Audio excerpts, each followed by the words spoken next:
Hello and welcome to Likable, a podcast where we discuss, or show, or podcast, whatever. We discuss stand-up comedy from an entry-level perspective. I'm your host, David Stickle, and today I'm joined by Danny Mendez. Yeah. Woo! It's about time, my guy. We've scheduled this many times, and things have fallen through, but we're here. We're here. It was a strategic game plan. Strategic game plan. Let you get in a few people, you know. Yeah. Let it build up. Yep. You were waiting. We get the one person that everybody's waiting for. Yeah. You were waiting for there to be video and for me to practice the video for a couple episodes. Yeah, because now we went through all the stuff. We know all the stuff now. I know what angles work best. Now let's give him a quality episode. Let's give him a quality shit. Quality. While you drink your Saratoga, I got my amazing macchiato sponsored by what's this place called? Epicurean. Yeah. Come by and get yourself a coffee. So Dave can keep doing this, because if they shut this down, we're done. Yeah. If the Epicurean goes out of business, the podcast studio will die. But yeah, we're trying to keep the studio alive too. I think that would be ideal. I don't even drink coffee like that because it makes me shit a lot, but this is amazing. Yeah. It flows right through you. It's amazing. And there's no bathroom here, so it's like... Yeah, I was about to say that. You're like, all right, well... I should have thought this through. The studio is going to be rough. No, we're going to have a very short episode. We're going to have to take multiple commercial breaks. Yeah. Brought to you by... No. So what's going on, man? How's life? Life be lifing, man, you know. Life be lifing? Yeah, it's summertime, so I work at a high school, so I can't work there no more until it starts back up. So I had to get a nursing job at a nursing home. Not nursing, at a nursing home, housekeeping and stuff, which is pretty cool. That stuff gives me material, a lot of material, you know. Yeah. So you went from our youngest to our oldest. Yeah, man, from minors to elders, man. Yeah. Fucking them all. No. I love that for you. It's love everywhere. Yeah. The difference in feeling, I gotta imagine. You go from supple to dry. From experience to no experience. Yeah, exactly. Yeah. Wait, to... no experience to experience, right? Oh, yeah, no experience to experience, yeah. Been banging this chick since the flapper era. Got normal teeth to gums. Yeah. They're earning their teeth and they're losing their teeth. It's a high school, okay? Let's get that out there. And then it's just jokes. Yeah, they're just jokes. Let's not lose anybody's job here today. Yeah, I'm not telling you which one, assholes. Yeah. Disgusting. The viewers are so inappropriate. Yeah, they just all logged off just now. Yeah, they did. We're going to go to the next episode. We're demonetized on YouTube right now. This will be on YouTube, which is exciting. Yeah. I was waiting for that one too. You're waiting for the YouTubes. Yeah. I'm gonna figure out clips. This will be our opening paid clip. Advertisements. It's just us talking about pedophilia and senior molestation. Yeah. So for those that don't know, Danny is the co-producer with me at the Krog comedy shows. We've had a couple guests from the Krog comedy shows on so far, but Danny was the comedian that and producer that came up and was like, yo, I think we can do comedy here. And it's been 11 shows now officially. We have our 12th coming up. This is very exciting. Yeah, it's been a whole year of this shit. That went by so fast. Dude, so fast. And I am out of material. It's so hard coming up with new stuff every month. Yeah. It's like, because when you go to different spots, you can always perform old material. And even if you go to a spot the second time, you can still do like old-ish material, you know. But then when you're at the same spot every month, it's like, damn, you guys should be very grateful. I'm like really focused on you guys every month. Like I gotta go. We go to Two-Way almost every Wednesday. I live very close, so it's easier for me. And every time before I go in there, I'm like, all right, what will kill at the Krog? I gotta try something. What are the old whites gonna like? No, it's like I think our fatal mistake was trying to do one every 2 weeks, because that's every other week we're coming up with 5 to 10 minutes of new shit, which is painful. For real. Yeah, I'm trying to like pull old stories out of my like early 20s and just like, how can I punch this up? You know? Yeah. Like I have this one bit I'm gonna try on the next one that I used to do when I first started, but then it just got a little stale, and I stopped. But I'm like, let me try and revive that. Maybe it'll work at the Krog. Oh yeah, what's the premise? White people riding bicycles in the middle of the fucking road. Okay, there's a fair amount of that in Rhinebeck, actually. I see it all the time, every month. Yeah. This bitch better get out of the road. Every month, I got a bitch waving at me on a fucking on a motorcycle or a bicycle. I'm like, dude, no way. The fucking the arrogance that cyclists have about like how they should be treated is ridiculous. Like I don't know if they're supposed to be on the sidewalk. I don't know if that's like the rule, but like when they're on the road, they definitely shouldn't be in the center of the road. Yeah. Right? I mean, I'm gonna run you over. Like I have a Jeep for that purpose. Like that bumper is made to hit the back tire, squirm them, and then just go over them. Not only that, but like if they're gonna be on the road like a car, follow the rules of the car. Like if we're at a stoplight, you don't get to fucking take your skinny ass bike and go in the middle of everybody just to get in the front of the line, Yes. Sometimes I do move over just a little bit to stop them from going. Yeah. Fuck them. Yeah. I hate that shit, bro. Dude, like this it gives me anxiety when there's like motorcycles wise, those like crotch rockets that like weave in between cars in like traffic, like because I drive to Beacon every Wednesday, and this has happened like pretty much all summer, but it's different people. It's not the same motorcyclists. I would have killed this guy by now. But it's like this motorcycle is like I'm stuck in traffic. This is like and just weaving in between cars like an idiot. And what drives me nuts about this, dude, is like, I'm really venting today. What drives me nuts about this is like, if that guy dies, everybody's going to be like, oh, he's gone too soon. Like, oh, like he's a good person. Yeah, he was so innocent. All this just trying to make it home to his dog. I know. It's fucking stupid because it's like, no, he's driving like an idiot, And especially kids with motorcycles that do the wheelies and die. It's like, don't do the wheelies, I don't know. They do that in Beacon a lot. Like the kids there ride the bicycles, they do wheelies and blow through stop signs, blow through red lights. Yeah. And like I know some of them. And like I'm like, bro, like, are you kidding me? I'm gonna write your ass up when I get back to the fucking school, bro. Like that's unacceptable. Get a traffic violation in school. Fucking write them a citation. Dude, they in Beacon or like Beacon Newburgh, the bridge is like I get fucking dusted on the bridge like all the time, and I'm like I'm like a little bitch. I'm like speed limit's 45 actually. They're like boom boom boom boom boom. I always get stuck on that bridge, bro. Oh really? Traffic. Somebody's always crashing somewhere around the bridge.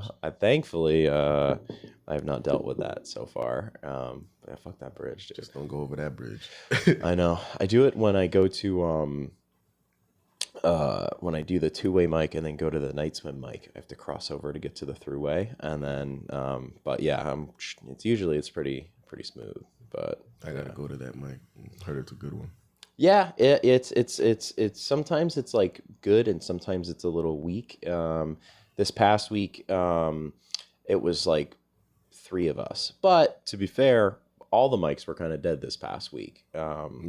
Even the Keegan Ailes mic, which is like probably one of the better mics to go to, put on by Matt Toledo. Shout out Matt Toledo. That one only had 3 of us at sign up, and one of the guys, Chuck, keep it cool, Chuck, or yeah. I know his name is Chuck. I can't remember the name he's created for the stage name. Keep it cool, Chuck something. Chuck call it Chuck comedy something. Yeah, I seen him last week on Wednesday. He's funny. On Wednesday he brought like 3 people with him. On Thursday, since he lives in Saugerties and he lives and he goes to this Kingston mic, he brought like 10 people. So what was funny was that there was only 3 comedians plus the host. So we got to do whatever amount of time we wanted. What a good crowd. During my set, and there was a crowd, and during my set 2 other comics showed up. So it turned into like a showcase accidentally that we weren't getting paid for. But I mean, the crowd was good. It was able to. I didn't know any of these people, so it was nice to do a little crowd work, and fuck around too. So shout out to Chuck. Shout out to Chuck. He'll be on his first comedy show September 20th at the Barking Frog. So Hell yeah. See that in Beacon, New York. Chuck. Chuck is Chuck? I gotta look up Chuck's name now so we don't fuck it up. What is Chuck? I gotta look it up too. I'm doing it for you. Chuck, chill out. Chuck, chill out. Ah, damn. Your phone's connected. I just saw that pop up, and I was like down here, and then I just saw the screen change, and I'm like, oh man. My girl would love that. Yeah, as soon as I plug my phone in, a fucking hologram of my screen would pop up, and she's like, oh, who's that man? Yeah. There's a lot of ass cheeks on your phone there, Danny. Oh man, if I show you my search bar on Instagram. Yeah. Oh man, I finally got my algorithm to put like nice stuff on my. For a while there, it was just showing me large breasts, and nothing wrong with. Actually, what was weird was it wasn't just large breasts. It was like specifically this one content creator. That's me being nice. But she's wearing like a tank top. And she's just like getting her chest rubbed from somebody behind her. It's always a different person. I'm like, who are you finding to do this? But she's just like getting her chest. Oh, she's just like, and and I'm like, what is this? You know? And I don't know. But I finally got her off of my page, which is nice. You know. Yeah, and Smash used to send me a lot of fat bitches. But like they were like really like bad. Like they weren't like beluga whale fat. They were like athletically fat. Okay. Like somewhat of a slim like stomach, curvy, like huge ass. Some were curvy, some were like just straight down. I think we need to figure out the definition of curvy and fat and all that kind of stuff. Like here, I'll show you. Oh, he's pulling it up. I don't think this is going to be seen on the screen. This is because of Ant Smash. Oh wow, I can see your something whole. Like that would be like Ant Smash. That's because of him. Oh wow, look at Jugs on. Geez, all butts, huh? Yep, Ant Smash. Wow. Okay. Whoa, those are weird.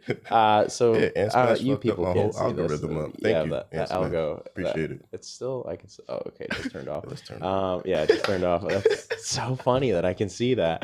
Oh man. Yeah, but Ant Smash is into the bigger ladies. Yeah, he gotta be. He's huge. Yeah. Well, I mean, he's not that big, but yeah, he's not that big. He's always been. He's a Shrek guy, so like Shrek had Fiona. He's looking for his Fiona. Yeah. I feel like him and I are like similar in size. I know we got away around somewhere close to the same. Like I'm close to 300 pounds. Like I know he's got to be up there too, right? How are you 300? Huh? How are you 300 or close? Fucking all muscle, dude. Look, I saw, dude. No, no, I'm fucking thick, dude. We're like the same height. Yeah, actually, some days I'm like, Danny's taller than me. Yeah, I'm like half your weight. I'm like 148 on a good day after breakfast. Dude, there is a severe depth difference in the like. What size shirt do you wear? Shit, whatever shirt fits, man. Oh yeah. If you were to pick like a snug shirt, it'd be like a large. Okay, but then there's some shirts that like fit slim. So like it'll be a large, but the sleeve will be like up here. Gotcha.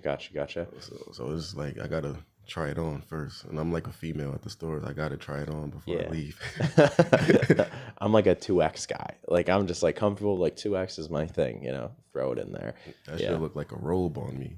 Oh yeah, for sure. Well, what's funny is we had a show in Beacon this past Michael and I, and Aaron Baez was there, and I had T-shirts made, right? And Aaron Baez is like, those are cool shirts, and I'm like, yeah, thanks, man. And I'm like, do you fucking want one? And he goes, what size do you got? And I'm like, the smallest I have is a large. Just like that's fucked up. Yeah. He always tilts his head. That's fucked up. Well, he has to because he's looking up. It's so funny that when he does stand up, even when the crowd's below him, he like tilts his head back. You know, even when he's on stage. Yeah. It's so funny. He's a funny dude. But yeah, I offered him a large, and he goes, "I'm be swimming in that, bro." I'm like, all right, dude. Oh man, I remember this one comic. I forgot who his name was, and I wanted to do this joke because it was so good, but I was like, I don't want to take another comic joke. It was like it wasn't a joke that he wrote down. It was like, you know how you go to open mics and you write like little in between jokes to call out another comic's joke. Yeah. So Aaron goes up, and I go up, and then Smash go up. Not all in order, but Yeah. Then the guy goes up. He was like, "Yo, bro, we just saw Aaron, Danny, and Smash up here. That's like the evolution of Charmander, Charmeleon, and Charizard." That's like, that is so true. That's great. That was so true, bro. That's awesome. Like, damn, I want to take that so bad, but you got it. Yeah. Well, I mean, how often are you on a lineup with both of them at the same time? We did have a show at Deuces. You were on that card as well, but then we had to cancel that because of attendance and people shooting in Poughkeepsie and shit. Stop that shit, dude. Yeah. Just that section of Poughkeepsie is pretty rough. Yeah. Yeah. You gotta do better, bro. I'm trying to make you laugh, and you want to shoot up the block. Yeah. Same. I shouldn't speak on Poughkeepsie. You know, I love Rhinebeck though. Love Rhinebeck. I used to go to Dutchess Community College, and I was I hung out in Poughkeepsie a lot way back when, but it seems to have gotten worse since. Yeah. Which is weird because like Beacon used to be so much worse than what it is now 15 years ago. Yeah. So much worse. All and now that, it's a night and day difference. All that money, man, came in, just pushed everybody out, which fucking sucks. Yeah, pushed the people out. Most people went to jail. Yeah. Other people was just like, well, everything is changing. Let's change with it. Like, time to just start doing good. And now Beacon, like, you walk down Main Street and you think every day is a pride parade, bro. It's amazing. Something similar happened with Rhinebeck. I mean, a ton of money flooded into Rhinebeck too from the city and like elsewhere. But a lot of people that just had land and stuff just like sold and moved. And then all like the poorer whites, I would put myself in that category. Like I have to live with my parents, you know, and it's just like, that's the only way I'm still here, you know, and that's crazy. But like a lot of people I live with are just like, yeah, it's actually cheaper to live in Brooklyn. They just moved to Brooklyn. And I'm like, that's crazy. That's wild. Yeah.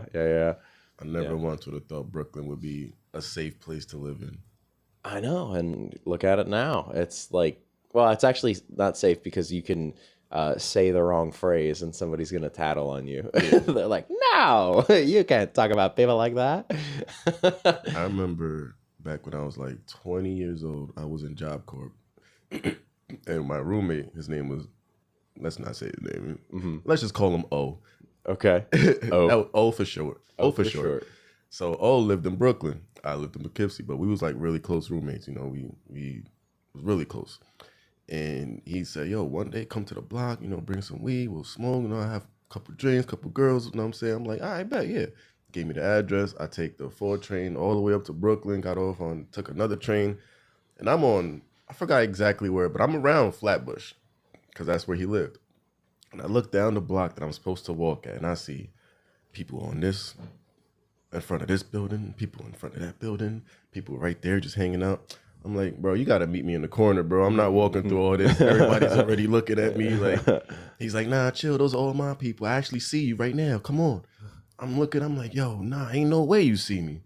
First of all, everybody here kind of, y'all all dressed in blue. Like, y'all all look alike, bro. Like, what's going on? He's like, look up. And I look up, and he's looking from the window of his apartment building. He's like, yo, come on up. And I'm like, and I remember, because I'm from the Bronx, like, that's how it is. Like, when you're going to walk on somebody's block and they're expecting you, they're outside the window looking like this, waiting for you to come up, because they themselves don't want to go downstairs because they know what's down there. Damn. All in blue because they're gang? Oh, they crippin', cuz. Crippin', cousin. Yeah. Yeah. Crippin', cuz. Yeah. Well, that'd be terrifying for me. It was a great weed though, so I didn't want him to miss out. Like, I didn't want to be a bitch and be like, nah, I'm going back to Job Corp. Yeah. Anytime I see a group of people wearing the same outfit, I get nervous. You know, football teams, cheerleaders, Crips. You know, it's all the same to me. It's very scary. Unless they all have Likable t-shirts on. Hell yeah. Then I'll be like, yeah. merch for sale Those are my online brothers. now. Yeah. They're like, oh, we're such big fans of you, Dave. You fucking losers. We like your sheets. Yeah, we like your shirts. Are you likable? Let's talk a little bit about you, man. Well, how long have you been in the comedy game and doing this thing? I did a comedy class, like a comedy. It was like a 4 or 6 class sessions. I missed the first one because I didn't. It was based in the West Coast, and this was when COVID was out, so it wasn't like you can go to class because everything was through Zoom. Mm-hmm. And I thought it was at 6:30, but it was at 3:30 because it's West Coast over there. So I did that during COVID for like 3 months. Then I stopped because there was no clubs open, no open mics open. Everything was Zoom, and my camera sucked during Zoom. Nobody could hear me. 2021, I went to my first open mic at the comic strip, Gladys Pro mic or something like that. And then it went really good from there, and I just kept doing it. So I would say about 4 years, maybe 3.5. What was your your first set about? Do you know? My first set was about COVID and the condom COVID bit that I have. Okay. Yeah, like And wearing a N95 mask? Yeah. Yeah, okay, that's funny. And then that was like a 2.5 minute set. And then the set I had after that was New York being slow, but somehow we're riding bikes in the middle of the street. Like that's the bit that I'm gonna revive. Yeah, word. Oh, this is cool. And then another bit about Joe Biden. Joe Biden. Yeah. Okay. Very cool. What so when you've been a comedy fan for a longer time than you've been doing comedy, right? Yeah. I always say this, and you've heard me say this to you many times, but you give me a very Dave Chappelle vibe. It's just your tone of voice, your cadence, all that kind of stuff. Do you have like early influences or anything like that of like people that you're like, boom? And then when you were doing your first mic, do you feel like that's subconsciously who you're trying to be, or like was there anything like that? Dave Chappelle is definitely hands down my favorite comedian. Hell yeah. And it started, I never seen his stand-ups before I saw his the Chappelle Show. Okay. So it started as that. Like I never even knew he was a comedian before watching the Chappelle Show. Right. And then I was watching I was just flipping through the channels one day and it flipped on to, I think it was BET or maybe MTV, and his stand-up was on. And I was looking, I was like, that's Dave Chappelle. Mm-hmm. Oh snap, he does stand-up. And I watched it and it was just so hilarious, bro. Like I remember just flipping on every night to see if it would come on again. Because back then, you really, like now you could tell what's coming on. Like all you got to do is just look it up. And you'll know exactly where to find it, what time it's coming on. Back then, you just got to keep flipping, looking at the program. Yeah. And it took so long for something like that to come on again that it made me watch other stand-up or whatever else was on. Mm-hmm. And then I would just be watching like, not good as Dave, but it was good. Yeah. That's cool. So other than Dave, do you remember anybody? Patrice O'Neal, definitely remember him. I remember Eddie Griffin, a lot of Eddie Griffin, a lot of Martin. Okay. I forgot his name. He actually passed away, but he does one of my favorite Jamaican store bits of, I forgot his name. He passed away though. Yeah, those guys. Trying to think of a white comic. They don't need to be white, but my viewers have no idea who you're talking about. Patrice O'Neal. They're like, who's that? Bill O'Reilly. Look him up. That's another one too. Bill O'Reilly. I didn't even know he did. Not Bill O'Reilly. Oh, dang, I'm bugging. Thinking of Bill Burr. Bill Burr. Yeah. Oh, okay. Like, Bill O'Reilly did stand up. Oh, that's Bill funny. Burr was good. My introduction to this is very young, but my introduction to Dave Chappelle as a stand-up comic was actually in a movie. He played Reggie in The Nutty Professor. Oh yeah, you remember that? Yeah. You go step up to Reggie. he's playing this like over the top like roast comic. It was like so, and he had like dreadlocks. It was so funny. My favorite one was him in I think it was Blue Street with Martin Lawrence. When they stole a diamond and he gets like trapped in the truck while he's trying to retrieve the diamond back, and the bad guys open the truck, and he's like, wait, I know that guy. Martin's trying to stick up for him. He's like, he's a badass dude. Show him that move that you do when you about to kill a guy. And he takes his 2 fingers like, yeah. He's digging in his ass, right? And that's what he does. He takes the guts out of his ass. And then Dave Chappelle goes, cat. He just dropped the guts on the floor. It's like crazy how much like public opinion on him has changed, I think, because of like his Netflix specials lately. Yeah. I would say like predominantly he's still pretty loved. But there is like a big part of the population just like triggered by him, which is like ridiculous. Like Chappelle's show back in was it 2007, 8, and 9, I think. Maybe it was before that actually. I don't really. Yeah, maybe like 2005-ish. Elementary school watching that, so probably even early 2000s. You were in elementary school when you were watching that? Yeah. I remember being at my grandma's house watching. Maybe I was in the R. Kelly skit. Yeah. I remember that was like what my dad and I used to watch together. Like every week we had to sit down and watch Chappelle's show because my dad works all day and night, and like he was never home. But like when he was home, like we would get a little bit of time together, and that's what we would do was watch Chappelle's show. And that was awesome. My dad loved that show. But yeah, it's crazy. The show, like everybody loved him, and like even like Half Baked was like clutch movie. Yeah. Like that was an awesome movie. I wasn't a weed guy, but like I was like, this is awesome. He even made fun of that, his own movie, during one of his skits. Really? Like he had a skit where he does like how movies would actually go if they were in real life. Mm-hmm. It's like the movie Pretty Woman. Instead of the guy falling in love with the prostitute, like when they wake up in the morning, he's like, you got to get the fuck. Yeah, I remember that. Yeah. There's one, the Half Baked one, all the main characters are in an apartment trying to think of a way to break their friend out of jail. Uh-huh. He's like, yo, let's sell the weed. He's like, dude, let's smoke the weed. Fuck Kenny, bro. Oh, I remember that. Yo, fuck Kenny B. Yeah. I remember that guy didn't do any more movies after that. I don't think that Hispanic guy that was in that movie. I think he did some shows though. Like he was always in like series and like cop movies, cop shows and stuff. Oh, okay. That's yeah, I mostly seen. I feel like I never saw him again after that. Yeah. Yeah. That was I miss Chappelle's show so much. Word. Yeah. They need to bring back a season 4 that he writes and not nobody else takes over. Yeah. When him and Neil Brennan did some episodes together, that shit was like prime. You know, the Charlie Murphy stuff and the Darnell Rollins like near the end was like kind of like, all right, like It was missing one big thing, which was Dave Chappelle. Hell yeah, he was epic. Do you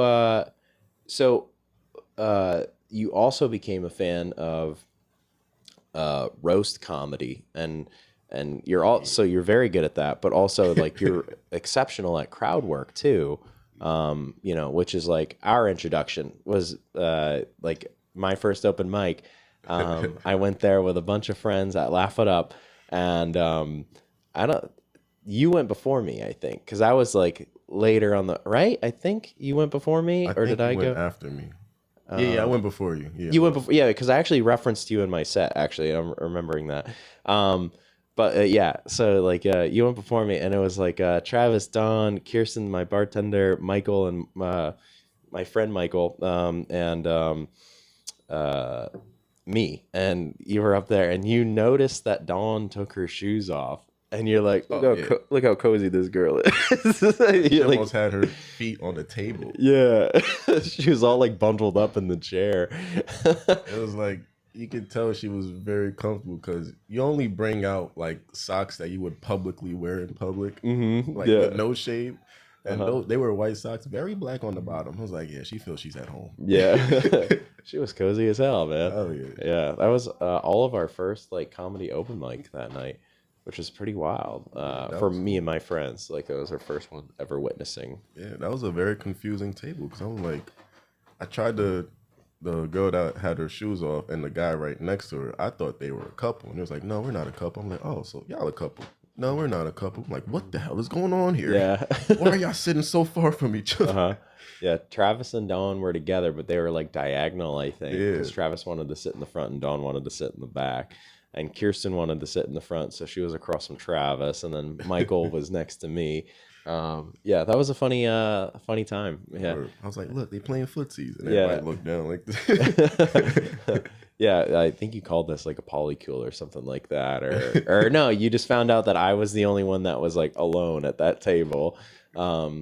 So when I got up there, I was just like, I'm the lonely guy that was referenced from before, and that was like my only like riff that I had. Other than that, like during that set, I think I made a joke about Kane and the Undertaker, and I got Jesse Gambino to laugh pretty hard, but like I profiled him as somebody that would laugh about Kane and the Undertaker, and yeah, he would, yeah. Big wrestling guy. Yeah. Big in general. I hope he's okay. I haven't seen him in forever. Yeah, he posts every now and then. So he seems all right.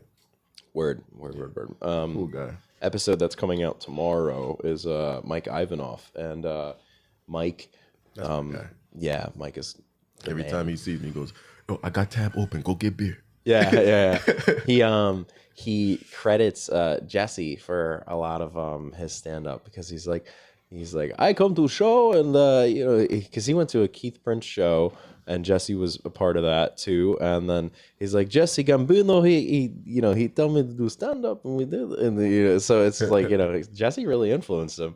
Yeah, Jesse, he got me on my first show.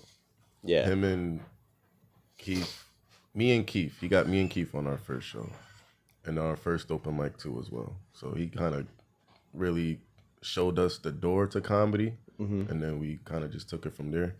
So yeah, I give credit. I give Jesse some credit too. So yeah, he's been doing it seemingly a very, very long time. Yeah, he's like about 16 years and 30,000 pounds of fucking comedy. Yeah. Again, we hope you're okay.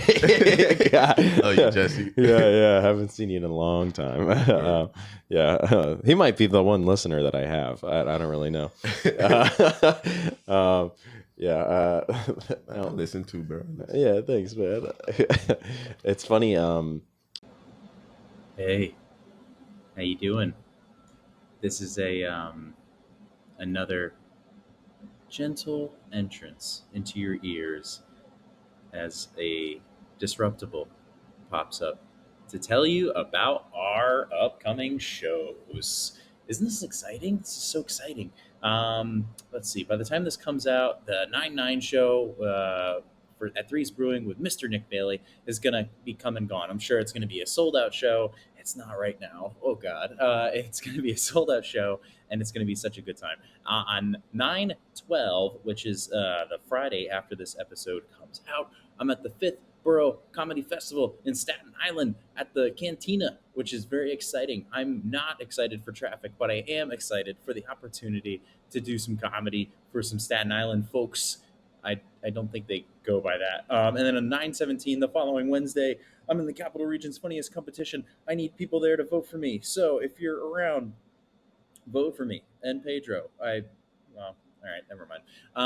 And then 9/19, need tickets to sell for this at Sloop Brewing Co. Also buy tickets for 9/20 in Olive Bridge. I still don't know where that is. And then on 9/26, there is a Don't Tell that I am helping produce. And then 9/27, you know it, a free croak show is around the corner, and our tap takeover is going to be with Zeus Brewing.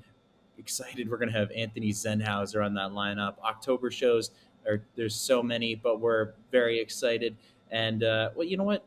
I'm going to let you get back to the episode. Have fun, okay? I'm very proud of you. Michael will listen here and there, and he'll message me. He's like, yo, stop saying my name. And I'm like, okay. And then I had Ant Smash on here, and he was just like, bro, you gotta stop talking about it. So it's like, shit, who am I gonna talk about on this show? Hey, we brought him up. That was one of the first people too, like the first 5 minutes. Ant Smash? Yeah. He's, between the three of us, we talk a lot, I think, Yeah. We also hope you're doing okay, buddy. Ant Word. Smash is recovering from an ACL surgery or an MCL. Tore his meniscus. Yeah, tore his meniscus. He doing said something. He was walking around that for a long time, and he didn't even know. That it was torn. Yeah. I was like, damn, how you put that much weight on a torn meniscus and not know? I don't know, man. But he's got ankle issues, I think. So Yeah. maybe he just attributed it to that. Maybe. I don't know. Yeah. I don't know. Get better, buddy. Word. This is a really big get well soon episode. I know, right? Everybody get better. Yeah. Well, hopefully we can see you soon. Well, gotta get better, crew. That's So we need to wheel your ass to one of these mics, man. You don't gotta dunk to be a comedian. August is a good time for him to go into this, though, recovery for that surgery, because fuck, dude. I mean, shit's been dead lately. You know, it just feels like everybody's been traveling. You know, Word. Every show and every mic I've been to in the last like 2.5 weeks has just been quiet. You know, That's what I noticed last year, and I refused to believe it because it started in June. Last year of June, like some of the shows I put on weren't doing as good as they were. Then I talked to Gil and Gilbert Hernandez, shout out to him. Yeah. He told me, bro, it's so hard to do shows in the summer because everybody's going away. Nobody wants to sit down for 2 hours. Everybody wants to be outside. I'm like, I don't believe you. They'll come to my shows. Maybe your shows, but not mine. Yeah. And then it just hit me. I'm like, yeah, he was right. Yeah. Like, that's crazy. Crazy, bro. Yeah, that's crazy. What's your girl number? She got a sister too? Yeah, she got a sister. Yeah, what's up? Let me just take this thing off real quick. Shout out to Gil. Hope you're doing well. Yeah, I too, hope you're man. doing well, Gilbert. I haven't seen you in a while. I know, man. Every time I go on your story, you're with family and shit. Yeah. He seems to be in a happy new relationship. Yeah. That's good. Yeah. Hopefully that one lasts. I'm pulling for you, bro. Lock Pulling this for one you, down. dude. That's crazy. Talking so much shit. The Albany comics would be like, who are these people? They don't even talk about you, Patrick. So roast comedy and crowd work, but like and actually when we were going to Nyack one night, you showed me a roast battle that you were like, because this is back when we were trying to do a roast battle at Fish and Chicks. And you're like, this is what I'm thinking of, and you showed me this thing. Yeah. And you've been a fan of that for a long time. Like when did you start like really loving like roast battle stuff? And then like do you ever just like, because like Michael and we'll swear we'll stop talking about him, but Michael and like Connor like seems to be doing like the roast battle New York thing like every Wednesday. It's like their thing. I don't what the deal is. Get on one so you want to get on one of those? I have no idea. I have no gear for roasting. I can just be a little sassy. See, that's like watching those roasting. It's called Roast Me for anybody that wants to watch it on YouTube. It's like a big classroom of not any comics that you would know, but like there's specific types of comedy. Roast comedy is just on a level of its own. Like, because you can say just about anything that would probably make sense. Maybe it might not make sense, but it would just still be funny. Yeah. So watching a classroom of famous roast comedians roasting each other with one person on a hot seat and they got to defend themselves against 10 other comedians. And you're like, dang, I always thought that you have to roast somebody on how they look or how they talk. Or but when somebody's like, man, like there's this guy named Boo Capone, and he looked at a fat comic, he's like, you look like you... Oh, they said you fought a pigeon outside of KFC over a French fry, and I'm like, that's like creative, and then also like because he's fat, and it's like watching so much, it just molded me into a roaster by mistake. Yeah, now I look at people and I'm like, dang, bro, like I would just roast them in my head, and then I use that as crowd work. Sometimes though they do go overboard, but that's roasting. Like you gotta hurt somebody's feelings sometimes. What's crazy about that stuff, because I've watched a couple episodes too, is that they're so fast. Yeah, it's just like like socially, if I were in a room where everybody's just like trying to hit somebody, you know, I'd be like, and then somebody would say what I was gonna say, and like, fuck, I need to start, like, you know, and then like 50 fucking jokes would go before I'm just like, oh wait, I got one, and then I wouldn't be able to, you know, they're just like They'll so send you rapid. attention just for not saying nothing. Yeah, exactly. I'd be like, oh shit, like this sucks. Like everybody has something that they always get roasted about too. Like there's a person on that show, he gets roasted for being small and looking young, even though he's old. Somebody for dressing a little zesty and, you know, just doing womanly things. No, they call it. Can we say the G word on here? Gay? Yeah. Okay. Yeah. He they make fun of him for being gay, even though he's not gay.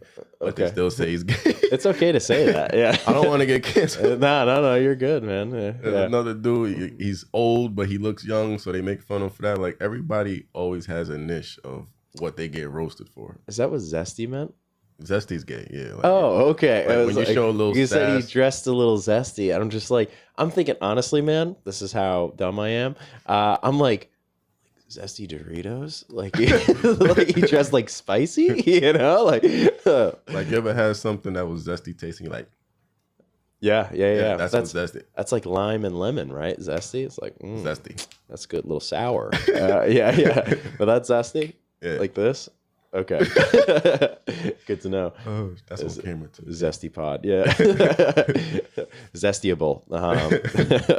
That's cool. I like thinking of roast jokes, but I just don't come up with them fast enough, I don't think. Like, cause like one of the cool things about the two-way mic, and you told me this forever ago. You're like, I'm gonna do an imitation of you. You're like, bro, first thing you think of, just write it down. And like, you know, because you have your little pad with you at all times, and you just write it down. And I'm like, all right. So there's sometimes when I'm like watching somebody do their open mic, and at two-way, and I'll either like say it's you if you're sitting next to me, or like sometimes Joe Alfano because he never shuts the fuck up. And it's like, if I know I'm gonna whisper, so he'll be quiet for a little bit, you know. But like I'll think of like a little joke and I'll say that, and you know I often feel so bad when I do it. But like I'm never gonna go up there and say it. But what's cool about you is when you go up there, like you'll just be like, ever notice how somebody, and like it's like, oh my god, this is so funny. Like, yeah, I definitely appreciate that about your humor. You know, Just gotta be comfortable. Mm-hmm. Like I every time I go up and do my stand up, I always know that like I can bomb right now, but I'm at least gonna have fun if I do. Mm-hmm. And you can't bomb and be uncomfortable, because then you're really gonna be mad at yourself. You're like, damn, I let them know that I bomb. Mm-hmm. But then if you bomb and you're still having fun up there, it's like, I thought I was funny. Yeah. It's dope. One of my favorite parts is like when you show up with like material and you do like 2 or 3 minutes and you're like, yeah, that's all I want to do about that. And then you're like, who's here? And then you just want to get over there, because I'm like, I know what this is, you know? And it's just like, oh man, everybody's about to take it on the shins. Yeah, that's always really fun. What was funny, I don't know why this just made me think of it, but to bring back Ant Smash, he would, like back when two-way was like really booming, I think, which is like probably about like maybe the fall of last year. I think we had like a lot of people showing up all the time. Yeah. Maybe a little bit before that, but like it was so funny that like Ant Smash was always showing up like last. Like he was showing up last, and sometimes he'd come in and be like have to go on, but 7 o'clock mic, he's showing up at like 8:45 and he gets in there and everybody like, and maybe there's like 3 comics left, and like Gilbert would be there, you know, and they would just like, look at that Smash coming in so late, you know, he'd like do this little thing, and then he'd get up there and like people would pick on him like while they were going, and then Ant Smash would get up on stage and just be like, what the fuck, man? Like, I just come up here, and he'd just like defend himself for like 5 minutes, and then somebody would be like, I had material I wanted to do, and then he wouldn't get to do the material for like 6 weeks in a row. I remember telling bro, ignore them. He's like, fucking can't, bro. You got Joe Alfano, every fucking set. What's his name? Then you got fucking Pat Downey saying some dumb shit. Fuck Pat Downey, bro. Like he would just like do that. So fucking funny. Gilbert always want to say something. Go get yourself another fucking wife, Gil. Like you're always so angry, bro. Yeah. He learned how to control that really good though. Yeah. No, he's much better. Like I don't know if you were there for this, but like maybe like a month ago, it was a lighter mic and he showed up late I want to say this was like before he got this, like the last time he did the mic before he got the surgery, but he showed up late and like we were just wrapping up and we're like, he came in and we're like, oh, actually, if you want to go, it's your turn, like right now. And he's like, I don't even know what I'm going to say yet, man. Like, so he just like went up there and riffed for like 7 minutes. And that was funny. Yeah. I missed that. Damn, haven't seen him at a mic in a while. Yeah. Even Gilbert, like Gilbert used to come at the very tail end of mics. That's how two-way was. Like it would start with like 10, 12 comics, and out of nowhere we'd have like 20, 25. Yeah. And it's weird that I don't know, everybody's just got shit going on, but it just seemed like there at some point there was like this really cool like little golden era that we had for like maybe like 2 or 3 months where you know, you wouldn't be the only minority in the room, you know, and then the Gilbert would show up and fucking Ant Smash would eventually. Michael was coming every week. Rodney was there for a little bit, you know, it's just, and then, you know, Alfano would show up late, you know. With Pat Downey. Yeah, Pat Downey would be there. Yeah, it was just funny to, you know, see everybody pick on each other. Meanwhile, I'm just there. We're like, hi, guys, this is my cow joke, you know. But yeah, the vibe in that room was awesome. Yeah. It's like if you were an outside comic or a new comic, it would take you a while to understand just how we get down in there. Yeah. Like I seen one comic, not gonna say the name, but that person stormed off in the car one day and was like, "Those guys are fucking idiots. They don't know what the fuck they're talking about in there. It's just no structure." Meanwhile, if you look inside, we're all laughing, having a ball. Just, you know, like, is that a male comic or a female comic you're imitating? Oh, it could be either or. Yeah. whatever they want to. Yeah. Go by. Whatever they want to go by. Okay, that's fair. Though. Yeah. Fair enough. I was like, damn. I was like, that person was funny too, but they still. I was like, two ways not for everybody, man. It's not. I mean, like, I like that we can kind of get away with saying most things. I was talking about. I'm not going to say his name, but this comic that was that's been showing up for the past couple weeks. I didn't see him last week, but saying some really like racist. Yeah. This is no way to get around. Yeah. And the thing is like I was like on a different podcast and I was explaining this, but like we don't really limit what he says unless he just says the word, you know. But you know, I think the thing is like if he doesn't figure out how to tell those jokes better, because I mean, you know, people say racist shit all the time in stand up, you know, but like they're funny about it. It's clever. Or there's nuance. You know, don't just say the N-word. Figure out a creative way to say it, you know. Spell it differently. Yeah. Well, now we're going to be close to being able to say because of that one college player. He plays football and basketball, I think. But his name is Noah Nigga. Really? Yeah. I'm not. K-N-I-G-G-A. They're trying to say you pronounce it nigga, but it's still nigga. Nope, not doing it. No. God forbid, not to go on a tangent here, but if he ends up on a Boston sports team, they're gonna be like, "All right, time to do it. This is what we've been training for." They're not even gonna say his whole name. Like, my nigga for three. The Dunkin' Donuts in Massachusetts is just gonna be unhinged. It's gonna be bad. They'd be like, "Can I get an iced coffee? None of that queer shit." And a hot coffee, none of the queer shit. And then let's talk about what so and so did last night. They didn't say what so and so in real life is. But yeah, so I think what's gonna happen is like this guy is either gonna have to back to the open mic. This guy's gonna either have to figure out how to write better jokes, or he's just gonna never get put on shows. And if he gets any worse, he'll probably get asked to stop. But like, if he does get put on a show, it'll be because somebody wants him to stop. Like they know he's either gonna get booed or heckled or it's not gonna go well, and then they're gonna go backstage and be like, "Bro, you suck."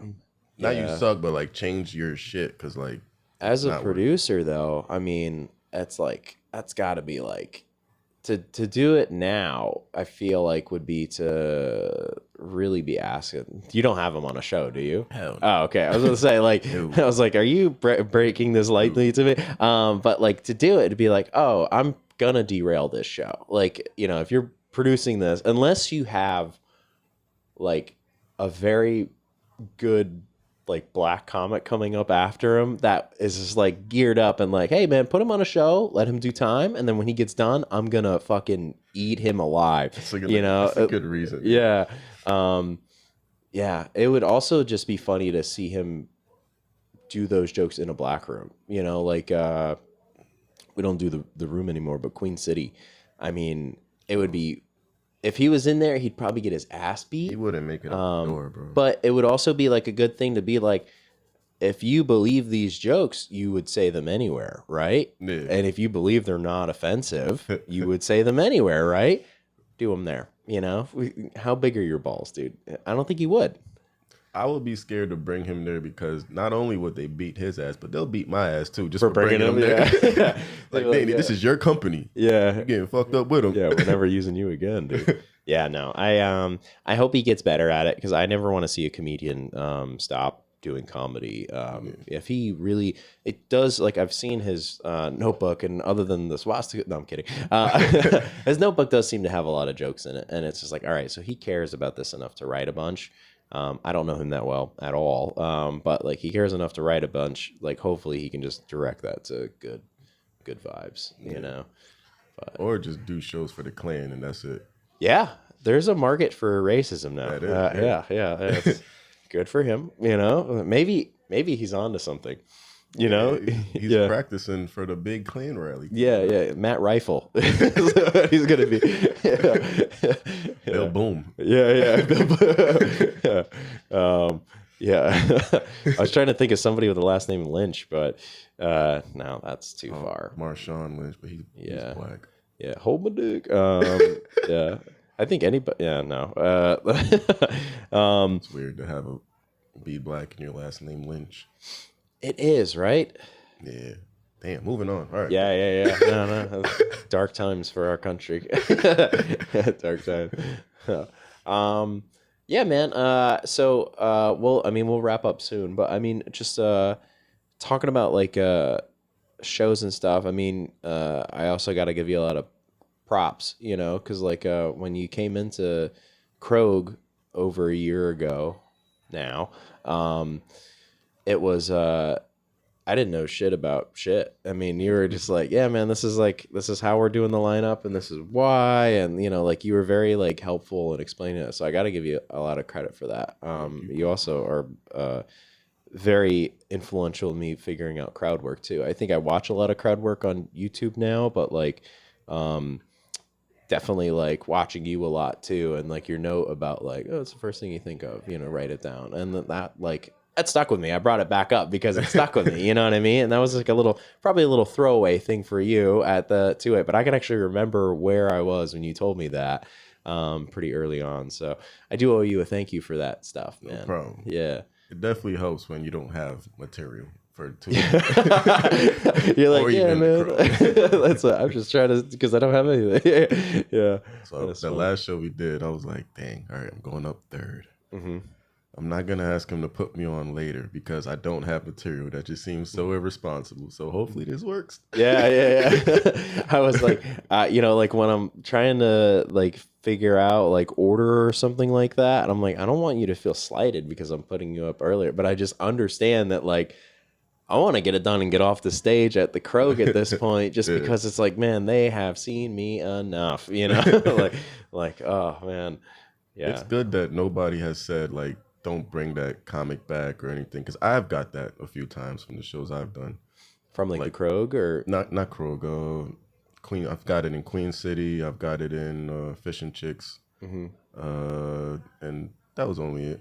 Yeah, but I've got that a few times. Like, don't bring that comic back. He wasn't funny. Don't bring Dave Stickle back. He's the worst. He's too handsome. I can't focus on his jokes.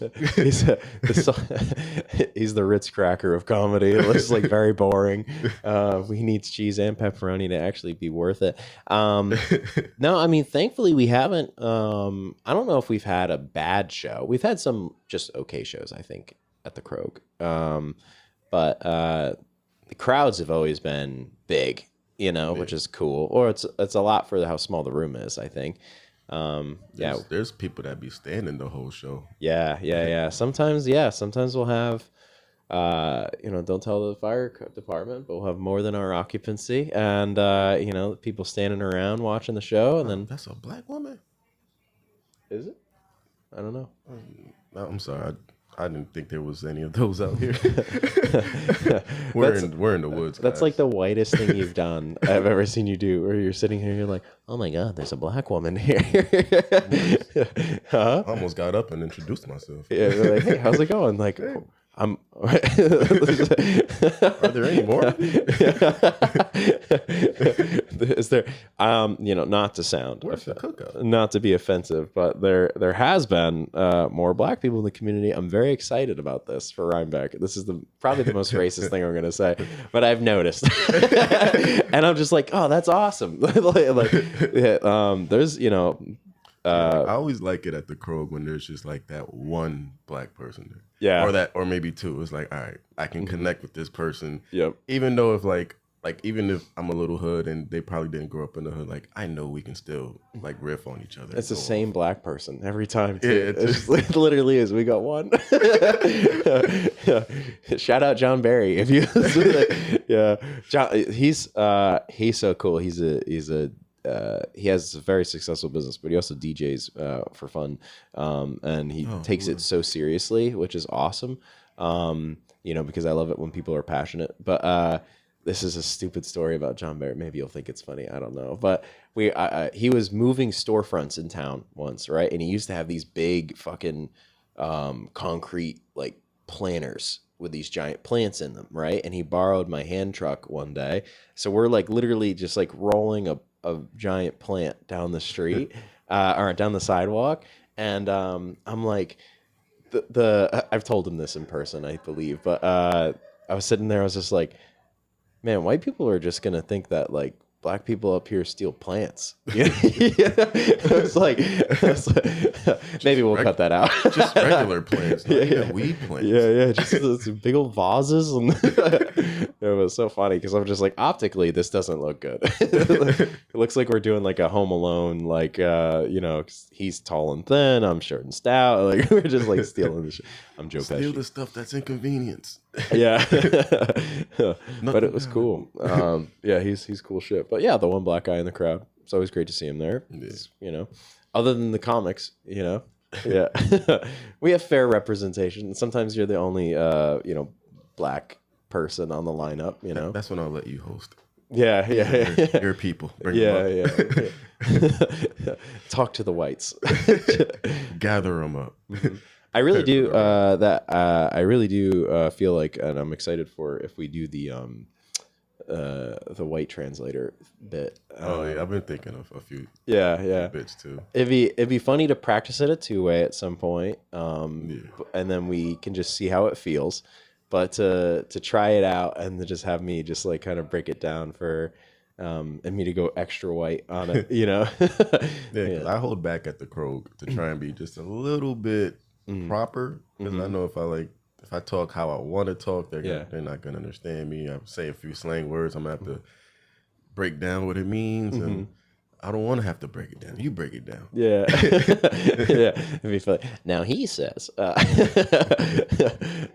be a good bit. I'm excited to do that. That'll be fun. I've seen a few people do that, like a few famous comedians do that, and it always works. So it'll work. Yeah, my thought process was like the Key and Peele skit where they have Barack Obama and then they have his black translator, and I'm just like, oh, that's funny. We just do the reverse of that, Yeah.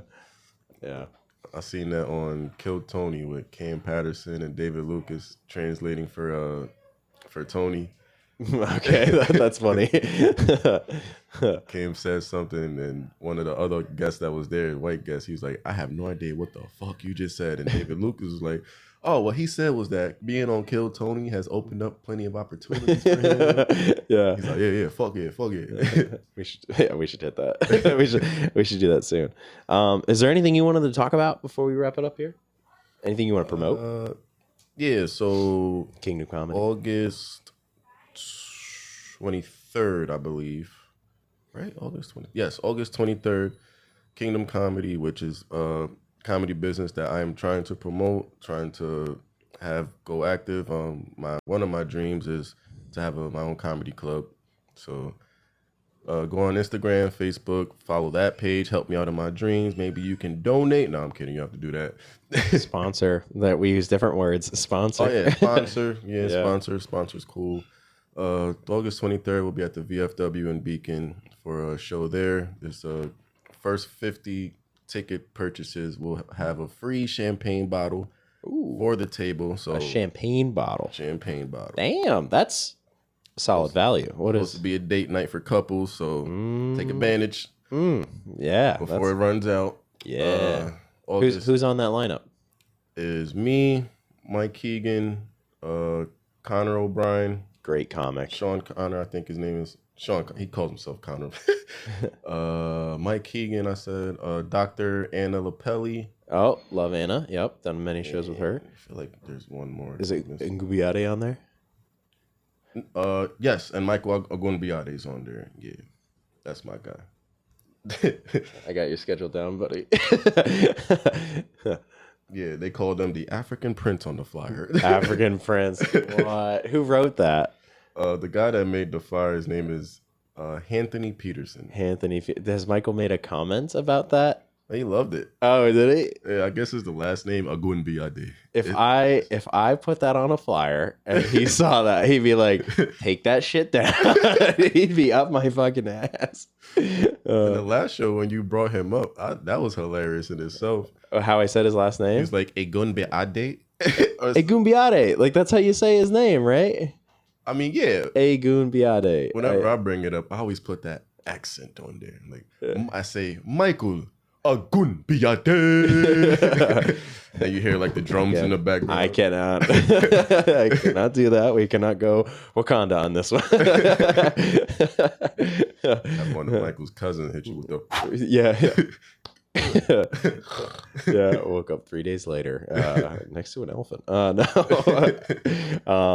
Yeah, no. See, it always goes back to Michael. Like we always at this show, it's gonna be Michaelable in this very short. I don't know why we always talk about him. I'm always gonna bring up Michael. Yeah, when he makes it, I'll bring him up. Like I know that guy. Yeah, hi Michael. I'm gonna try to get front row seats, and he's not gonna be like, nah. He's like, Dave, you got to sit in the back. Like, why? I'm gonna get front row seats just to scream 9/11 when he says, "Give me 2 words." Yeah. Do you think he'll do that when he's like making a Netflix special or something like that? He's like, all right, I always like to leave a couple minutes, just do 2 things, and we'll see how it goes. Because that's I feel like that's like one of his special moves. Like, a wrestler has a special move. Mm-hmm. Like David Lucas does that. He'll at the end of his show, he'll say, whoever wants to get roasted, line up in front of the stage. Yeah. And like he could do that. All right, end of the show, y'all know what to do. Give me 2 words. Mm-hmm. And then Jaw Found will be like, gay sex. Yeah. We were at Toasted once, and he asked for like he's like, shout out your favorite rappers.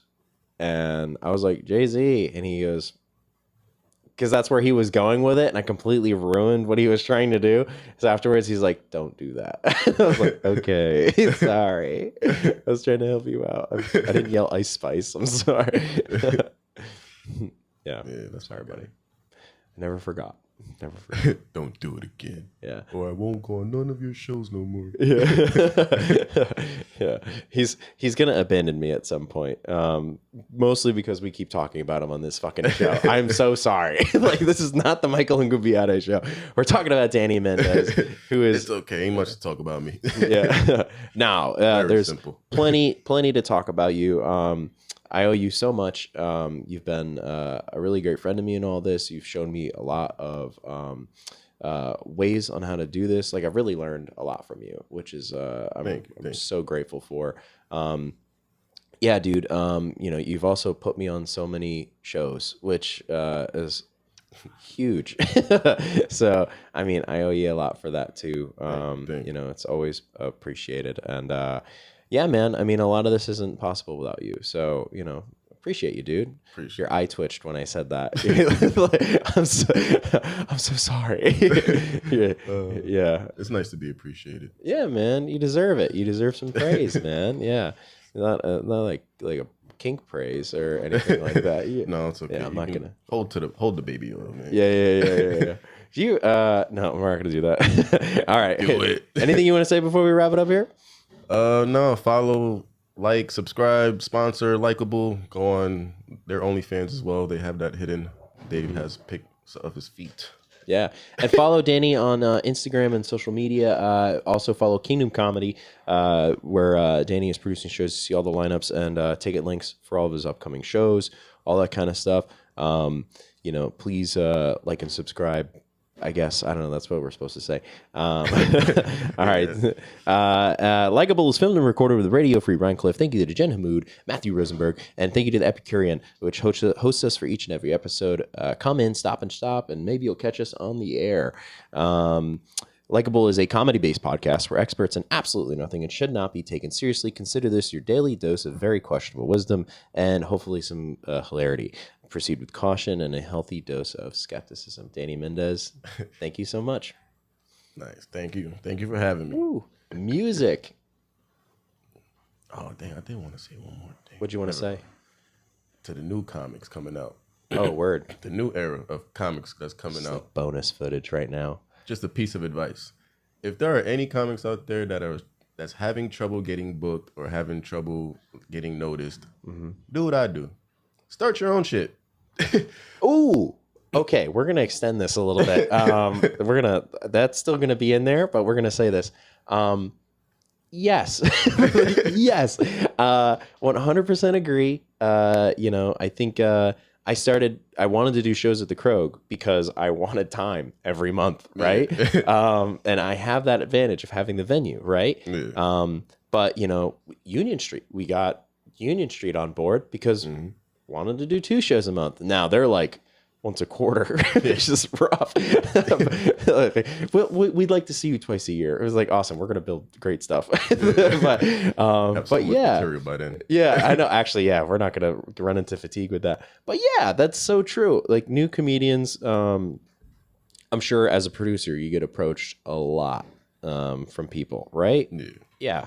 And it's a very awkward thing to be like, hey, like, nah, but sometimes you got to be that way. And you've been very great about featuring a lot of new comedians or giving them chances, which is great. I've been a benefactor of that personally.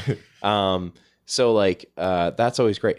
But yeah, I think if they just found one venue that they can put a show on once a month or every other month and then put you on as well, like that's hands washing hands, baby. This is great. They can produce, make a little scratch, hopefully make some money, and then you get time, they get time on your show, you make some it's just people will see you perform, you possibly can book another producer and they'll see you perform and say, hey, you did great, I got a venue too that you can perform in. And then you start networking, hit up other open mics. You say, hey, I produce over here. I think you'll be great for this spot.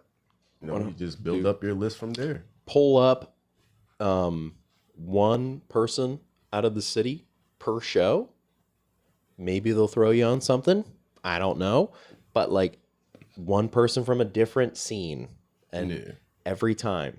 And eventually somebody might like you. And then, so it's just that kind of thought process too, of just being like, I need to introduce me as a performer to this other scene, not just at an open mic. Right. And it's nice because they want to help you if you help them, ideally. Right. So that's just like we both ended up at Rhino because we, I think just because we put Andrew Rich on a show, right? Yeah. Exactly. So, I've been trying to get into Rhino, not aggressively, but, passively for a while now. And I fail the contest every time because it's either Hannah or Josh Tinley or somebody that's just so much better than me that wins every time. So I never win. First time I went, I lost to Michael in the last round, which is fair. He definitely was better than me. I was a very new comedian at the time. But when I first seen Mike, I was like, damn, bro, like this guy's fucking amazing, man. I'm happy to lose to him. Yeah. Then the second time I lost, I ain't gonna say who I lost to, but I was like, damn, I lost to this motherfucker. Hell no, I want my rematch, bro. Yeah. I have an idea who that is. We'll talk about it after. But yeah, dude. So it's just one of those things where sometimes if you book somebody in good faith, they might help you out in the future. Yeah. That doesn't happen all the time, but ideally it will. But yeah. Just always be positive with the bookings. Don't always expect to book somebody and then get booked. Just know that whoever you book has to be funny because it is your spot, it's your venue, and it's your name on the line. Yeah. So don't book somebody that's not funny just because they'll get you into a spot that they have. Yeah. Or just because they'll bring like 8 friends, Yeah. That too. Like just because those 8 friends are laughing, you still have to account for the other 30 people that's not. Exactly. Now, hopefully, if the person you booked is bad, but they brought 8 friends, they go early and only do 5 minutes. They get done, and then I'm referencing me at this point. I brought the whole crowd to that Barvino show, and I was done in 4 minutes. But everybody else was really funny after that. My friends had a great time. That was a good show. Yeah, that was a good show. You was funny that show. I'm glad. It was. I look back on it. That was your first show, though. That was my first show. And now you're like all over the place, bro. So that's good too, bro. I'm like really proud of you because you had 0 crowd work when I first met you, and now you actually have crowd work. You always say yourself like, I don't have crowd work. Crowd work isn't me. I hate doing crowd work. But bro, you're really actually good at crowd work. Like that Rhino the Rhino spot that we did with Andrew, that was like 30% crowd work that you were doing. Yeah, I offered to marry a couple. It was awesome. Thanks, man. I think I'm just constantly comparing myself to like you and Mike, and then I'm just like, God, this isn't what I could be. When you hosted the last show we did, that Sloops, what you did as a host was amazing. Like you opened up the crowd for us comedians. Like you got information out of them that we can use and we can call back on, and that's what a real host is supposed to do, not just go up there and do bits. And now we gotta. Like, let's say if we want to crowd work, now we have to like seriously try and figure it out because it's not open for us. So if I have a bit that I have to figure out where the relationships are and who's more prone to cheating, who's having the most sex, I don't have to do that anymore. That takes away a minute of my time because you did it. Yeah. So now I have more time to work off of. And that's great, bro. Yeah, I mean, it's a blessing and a curse. I've been doing a lot of hosting. So I'm just like, what's going to make this fun for me? And it's like interacting with people. I'm like, I got to take advantage of this because ideally I won't be hosting forever. But in the podcast, actually asking people questions out of nowhere has helped me a lot with figuring that out too. But yeah, thank you. That really means a lot. It's coming from you. It means a lot. Yeah, I appreciate that. Got you hosting Laugh It Up a lot too, so it's working. Yeah. Well, I mean, since I've started to work on crowd work, he's not booked me. so I don't know. Yeah, we're doing something on Sunday at Bethel Woods, but by all accounts, it won't be a comfortable show. So. Just that's how it's been described to me. But it's another one of those earn your stripes situations, I think. But yeah, man, I really appreciate you saying that. Yeah. Anytime, bro. Yeah, appreciate it. All right. Now, your eye twitched too. What's that? Your eyes was twitching too a little bit. Dude. It's so uncomfortable getting compliments, man. It's so uncomfortable. Especially because, like, we shit on each other a bit, So it's like weird being nice to each other, Right? Like, fuck this guy. Take what I said back. Yeah. I don't mean it. I think Danny's gonna try and kiss me after that. That's like Pat Downey. All right. I already read the exit. Cue the music. Yeah, you got jokes and you're insightful.